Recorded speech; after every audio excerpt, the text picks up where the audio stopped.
What is the ego? The ego is a learned set of patterns, a learned set of mental patterns. It's also one of the major building blocks in the apparent character makeup of an individual. Ego is something we learn. It's purely learned. A child that's born has a character but no ego. So the ego comes from somewhere after birth.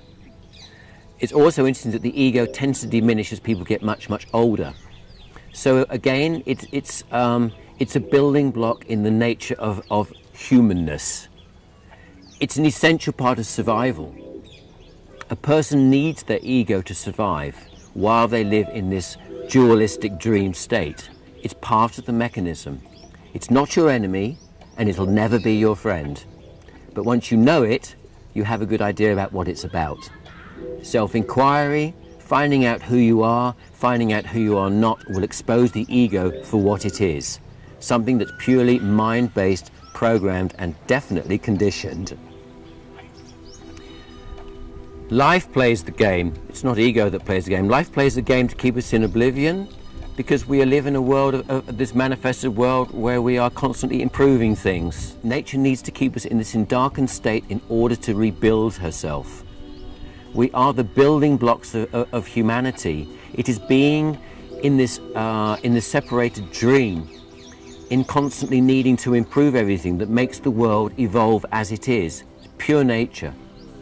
The ego is sustained as long as there is a belief in the separate me. As long as I believe that I'm a separate person from you, my ego will be sustained. It will stay there because it will be believed in. Because when I believe in my ego, I believe in my mind.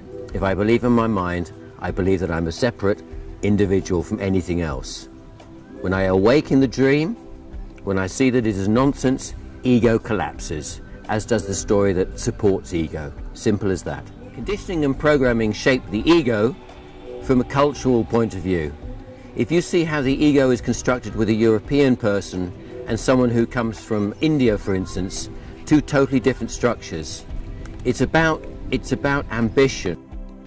It's about wants and needs and desires. And the stronger your wants and needs and desires, the stronger the ego has to be in order to attain them.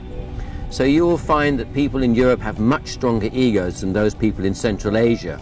That's just because of programming and conditioning, cultural conditioning. Thank you. Could you go again into what's conditioning, what's programming, what are the forces who are... Programming and conditioning is something that you have been subjected to since you were born. When you came into this world, you came with a completely clean, blank mind, like a sheet of paper.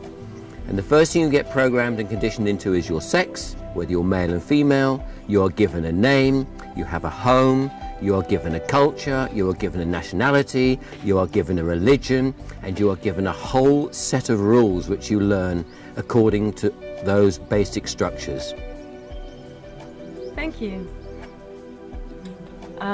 Could you also talk about indoctrination, how indoctrination works and programs us?